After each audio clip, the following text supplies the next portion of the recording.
সবাইকে অনুরোধ করতে চাই যে আমরা এই চিন্তাটা একটু পরিবর্তন করি। মানুষ সকল ক্ষমতার উৎস নয়, সকল ক্ষমতার উৎস আমার আল্লাহ। আপনার ধর্মের যদি স্রষ্টা যিনি তিনি, আরেকজনের ধর্মের স্রষ্টা যিনি তিনি। তাহলে এই জায়গাটুকু আমরা একটা পরিবর্তন আনতে চাই। তাহলে সকল বুদ্ধিমানের কাজ হচ্ছে আমি আমার জীবদ্দশায় কোনো অন্যায় করব না, তাহলে আমার দিকেও কোনো অন্যায় ফিরে আসবে না। আমার দিকে কোনো অন্যায় ফিরে না আসলে আমি সুখে থাকবো। আমার দিকে কোনো অন্যায় না ফিরে আসলে আমার সন্তানরা সুখে থাকবে। আমার দিকে কোনো অন্যায় ফিরে না আসলে আমি মামলা মোকদ্দমা থেকে দূরে থাকবো। তাহলে নিজে প্রথমে সিদ্ধান্ত নিতে হবে আমি কোনো অন্যায় করব না। যেই মানুষটা মসজিদে নামাজের জন্য যায় আর যেই মানুষটা মসজিদে নামাজের জন্য যায় না, দুইজন কি এক হতে পারে?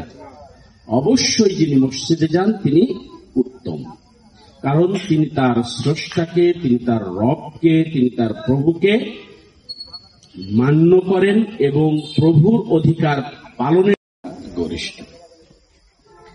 আমরা যারা জামাত ইসলামী করি, আমরা এই নীতিটার পরিবর্তন চাই। আপনারা কি চান?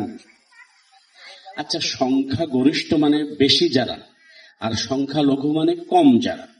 তো এখানেই তো একটা থ্রেড চলে আসে যে মুসলমানরা এখানে সংখ্যা গরিষ্ঠ, তার মানে হিন্দুরা সংখ্যা সাথে কথা। সেটা হচ্ছে আমরা চাই সবাই আস্তিক হোক, তার স্রষ্টা, তার প্রভুর কাছে উপরে তার বিশ্বাস তৈরি হোক। আমার উৎসব আমার, আপনার উৎসব আমার, কিন্তু দেশ আমাদের সবার। এই দেশটাকে আমরা সবাই ভালোবাসি।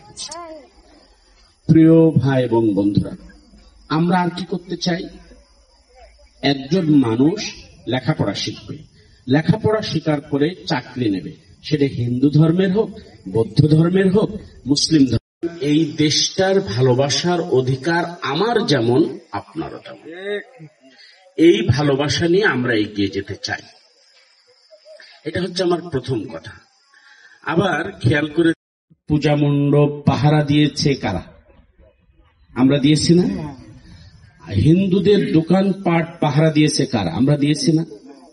হিন্দুদের বাড়িতে উঠিয়ে দিয়ে এসছি, বাড়ি থেকে ভয়তে পালাই গেছে, আমরা আবার নিয়ে এসে তার বাড়িতে বসাই দিয়েছি কারা? আমরা। কি কারণে করেছি? নাগরিক হিসেবে এই কাজটা আমাদের জন্য জরুরি। কারণ আমরা যে ধর্ম পালন করি সেই ধর্মের যিনি নবী, যিনি রাসূল, তিনি বলেছেন যদি তোমরা তোমাদের